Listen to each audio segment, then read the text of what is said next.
So as much as Rwanda has its own challenges, Rwanda has its own success. And you're looking at it. You're looking at it. Come, man. Come. You're looking at it. Look at it. Look at it. Show them. Look at it. Look at it. And then say something after you look at this. Then let me know. Tell me. After you look at this, tell me. Tell me. After you look at this, tell me. This is exactly how I feel in my heart. This is exactly how I feel right now. I am so damn proud being African. I am grateful to be alive.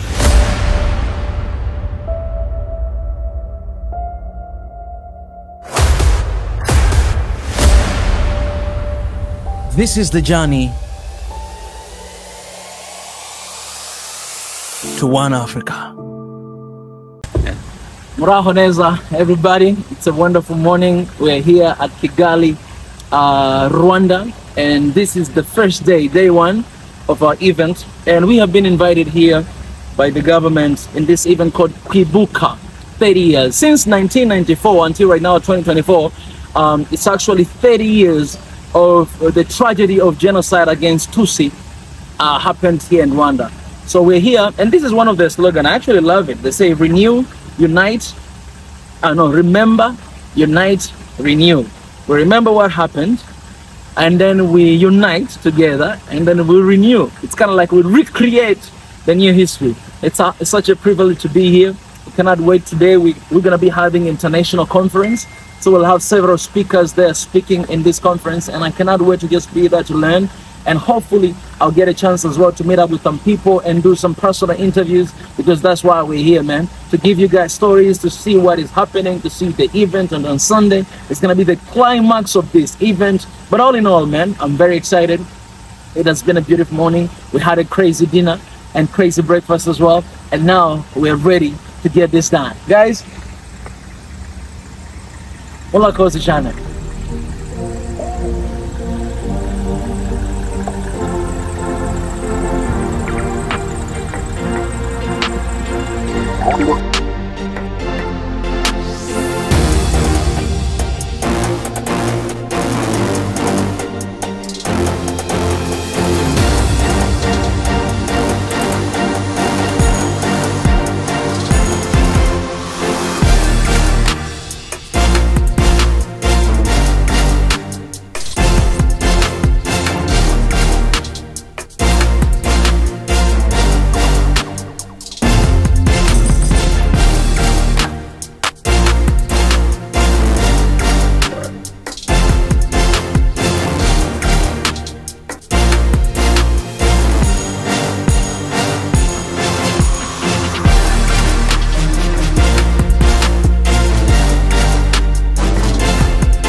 qui a tué les meilleurs d'entre eux.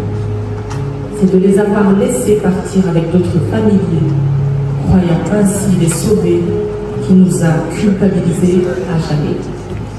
De les perdre dans une fuite, d'attendre des mois, d'attendre toujours, de serrer un petit crâne, de le voler, de le dissimuler. Mais c'est la terreur de voir disparaître tous nos enfants, de ne plus retrouver leur corps, qui nous ont presque toutes prémunies du bonheur, pourtant recherché, du suicide, de la bonne fortune sans mémoire, de la folie. Pour retrouver les enfants, pour assurer leurs souvenirs, pour une nouvelle génération, raboute la filiation. On ne pouvait pas toutes se laisser mourir, pas toutes sombrer dans la déraison.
Nditwa Kwizera Mugisha, and this is my request to His Excellency Paul Kagame. Here is why I want to have a conversation or an interview with His Excellency Paul Kagame. Okay, I've listened so many interviews. I could say like thousands of interviews that His Excellency has done, either on TV, YouTube, radio, articles, magazine, news, everything. And in all the interviews I've seen, it's kind of boring to me. Why I say that? Because these interviews are either painting him as a hero or as a villain, and there's no middle ground there. So that's where I come. My perspective is this: I really want to sit with His Excellency to just know very ordinary things, all right? To know how was his childhood, how he grew up, You know, what was his passion? What was his ambition? What was his dreams when he was young? Because I do remember that he said he became a president by coincidence. So perhaps he had different vision before. And how did he work to achieve that? Right? Was he a mama's boy? Was he a baba's boy? All right, what kind of mistakes he made as a youth, as a young guy? And if he could go back there, what would he change? Right? These are kind of questions that can actually connect with youth, because I know he's a big fan of youth. And I think there's a way that we need to connect with him, right? For instance, as a youth today, we have a lot of struggles, right? Sometimes we lose hope. Sometimes we don't know how can we carry on with our vision. Sometimes we just want to give up, right? We feel helpless. We feel hopeless. If he had those moments, how did he deal with them, right? You can take a look at the situation in Rwanda, 1994. He was right there, right? You know, right now Rwanda is where it is right now. Okay, what did it take? I really want to get inside his mind to see how his childhood influenced him to become who he is today, right? What kind of lessons did he learn from his mom, his dad, and why he did what he did, right, to Rwanda where it is right now. Okay, what was his vision about the country when he became a president? Did he realize them? Did he actualize them? Or is there more vision left behind? I know that he is running again for president. Then where does he see Rwanda in few years from now, right? What else do he want to achieve for this beautiful, great country? Because you can actually see this country and realize that there's a lot of good work has been done by him and his regime, but what else does he want to achieve, right? And you know, as a youth, you know, I'm just thinking myself where I am right now, what I want to achieve, my dreams, my goals, my vision, and how can he be influenced to me by knowing his stories. And all these things you can read from the book, you can read from Wikipedia, but I want the first-hand information to hear the stories, you know, how he grew up, you know, what makes him happy, what makes him sad, what makes him work at night, you know what I'm saying, like he loses sleep over it. All these kind of details, I think they're very important, you know, for us as youth to know. And this is the reason why I want to have a conversation with him. I don't even call an interview because I'm not a professional journalist, but I'm just an African who really want to connect with him by hearing the stories, right? You know, how did he grow up? Did he grow up as a poor or as a rich? And how did he manage to get out of there? How did he manage to carry on? And okay, very important question, what legacy does he want to leave, you know, for a future generation, for the current generation? You know, what does he want to be remembered for? You know what I'm saying? These are kind of questions that we need to ask. I don't really like when I see all these interviews and it's just the same question over and over and over again, right? We know the answers to those questions, right? We've been listening again and again and again. The whole difference is that different people are asking, but I'm not interested in those questions. I really want to get to the bottom, to see him as a human being and to have a conversation as a child, you know, as a youth, and to have this conversation, to get into deep, you know what I'm saying, like to know the deep-rooted things. And I know, let me say this, guys, you guys can make it happen. All right, when these people are watching this, you can make it happen. Anyone who has ability to make this happen, I know you're watching this, you can make it happen. Please, I know right now it might be really hectic, there's a lot of things going on, but I really want to have this conversation with His Excellency, because I believe, you know, I'm here in Rwanda, I see things, how things are happening, I see the country, and I believe there's something that us as youth must learn from him, because we are the leaders of tomorrow.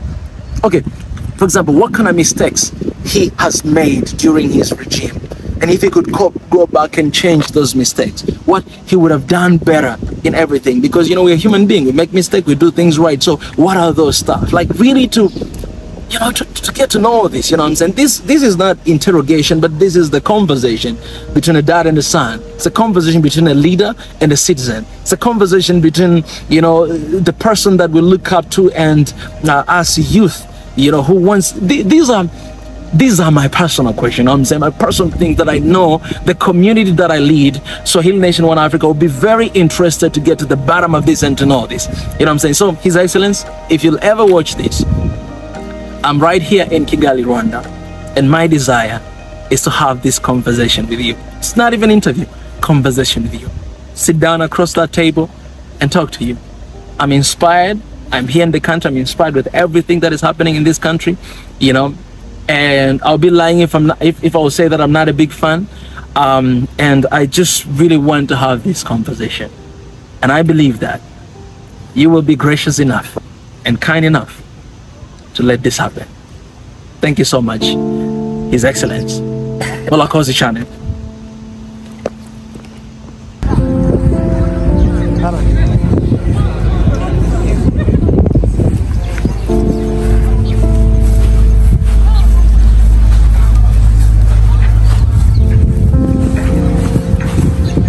Ladies and gentlemen, we are here in Kigali, Rwanda.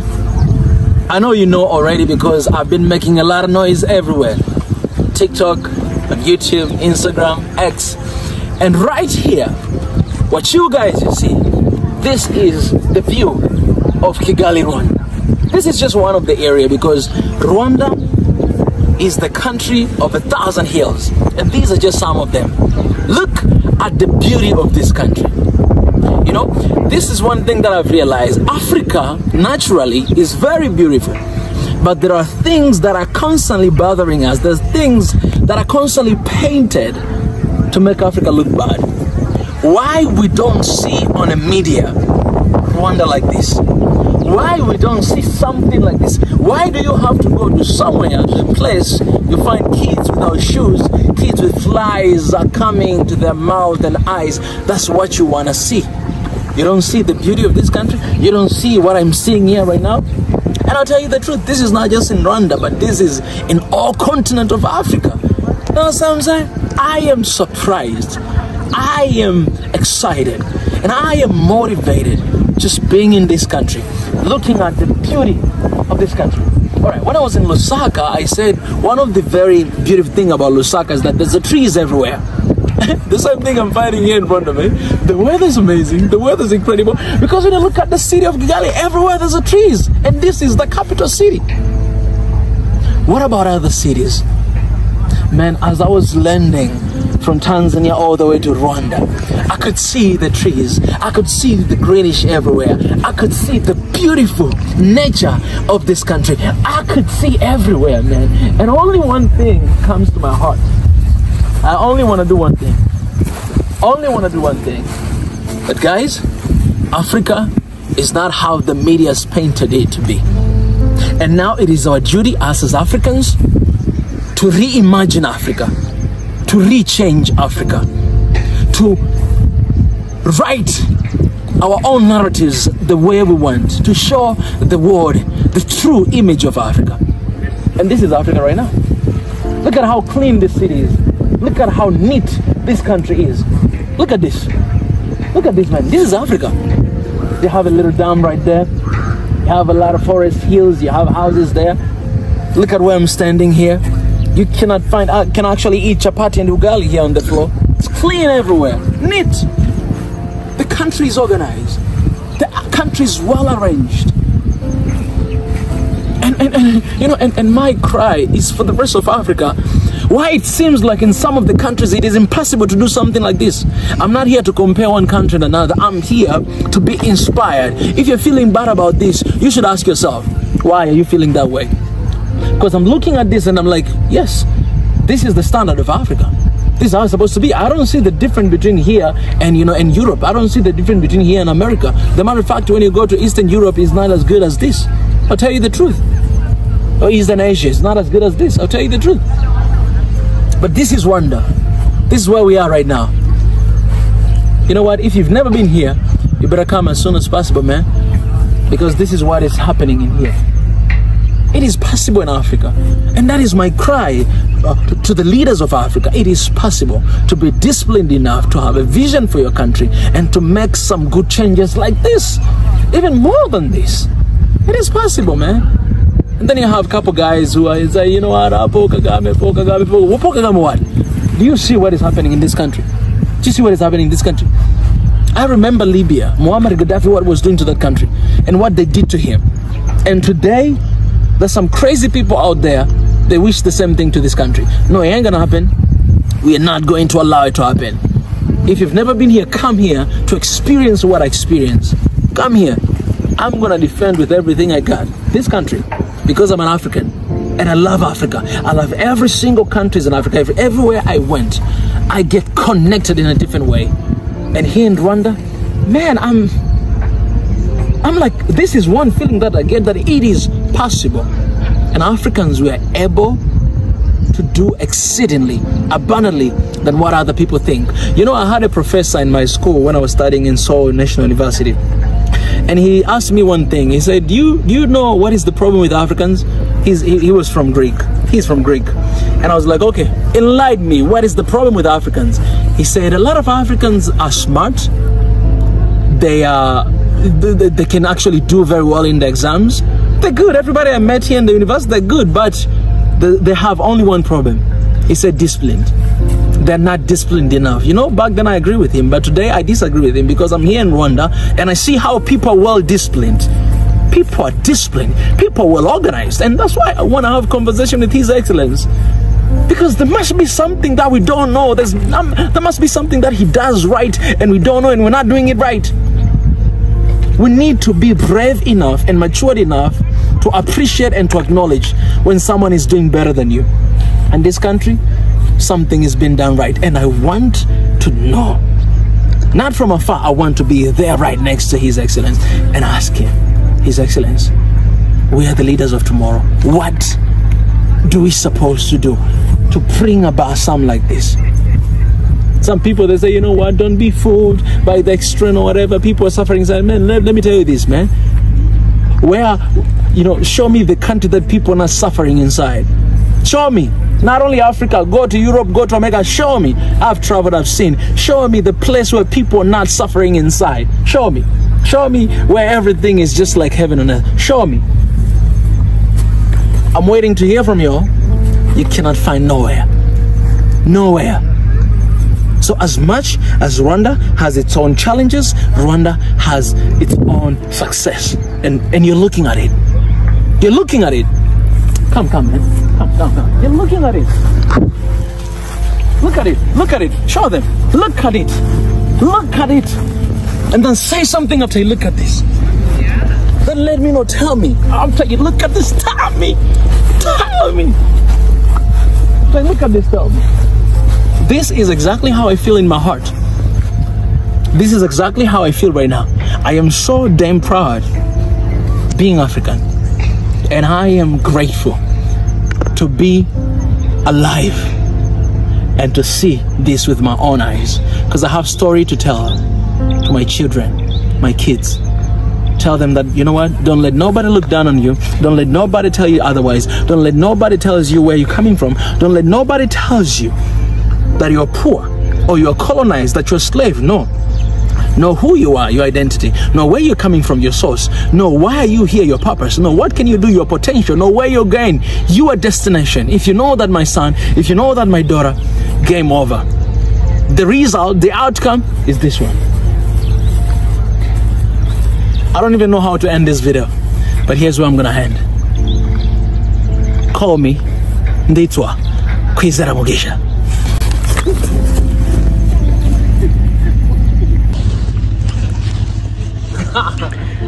Brother, we're here in Rwanda, Kigali, and I am surprised with this country. This country amazes me. This country proves and shows me that it is possible to achieve our dreams in Africa. It is possible to have Africa of our dreams. These are no longer dreams, but this is the reality of what is happening in the continent. Rwanda, I love you. Rwanda, thank you for inviting me. Rwanda, you know, I'm Rwandese right now. That's why you can call me Kwizera Mugisha.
you.